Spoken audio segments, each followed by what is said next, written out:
સુરત જિલ્લાના બારડોલી નગરપાલિકામાં ભાજપનું શાસન યથાવત રહ્યું છે। આજે મળેલી પ્રથમ સામાન્ય સભામાં પ્રમુખ અને ઉપપ્રમુખ પદે બિનહરીફ વરણી કરવામાં આવી છે। તાજપતરમાં યોજાયેલી સ્થાનિક સ્વરાજની સામાન્ય ચૂંટણીમાં બાદ આજે બારડોલી નગરપાલિકાની પ્રથમ સામાન્ય સભા મળી।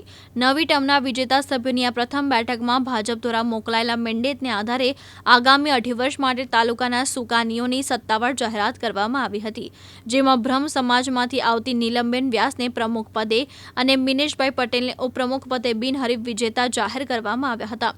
સમગ્ર ચૂંટણી પ્રક્રિયા પ્રાંત અધિકારીની દેખરેખ હેઠળ યોજાઈ હતી। પ્રમુખ અને ઉપપ્રમુખ પદની ચૂંટણીમાં વિપક્ષ તરફથી કોઈ ઉમેદવારી નોંધાવવામાં ન આવતા બંને પદો બિનહરીફ જાહેર કરવામાં આવ્યા હતા। તે ઉપરાંત કારોબારી સમિતિના અધ્યક્ષ તરીકે જૈનિશ ભંડારી, દંડક તરીકે ડોક્ટર ભાવિનકાંત ચૌધરી અને શાસક પક્ષના નેતા તરીકે અમરસિંહ પ્રતાપસિંહ સોલંકીની સર્વાનુમતે વરણી કરવામાં આવી હતી। આ રીતે બારડોલી નગરપાલિકામાં નવી ટીમ સત્તાવાર રીતે કાર્યરત બની છે।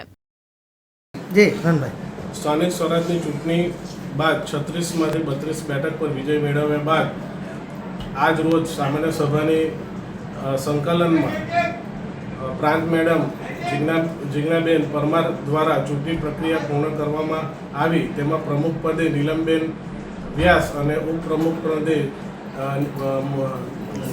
મિનેશભાઈ પટેલની વરણી કરવામાં આવી છે। તેમને હું સંગઠન પ્રમુખ તરીકે અને સંગઠનના સૌ હોદ્દેદાર તરીકે અભિનંદન પાઠવું છું। રમેશ ખંભાતી, દિવ્યાંગ ન્યૂઝ, બારડોલી, સુરત।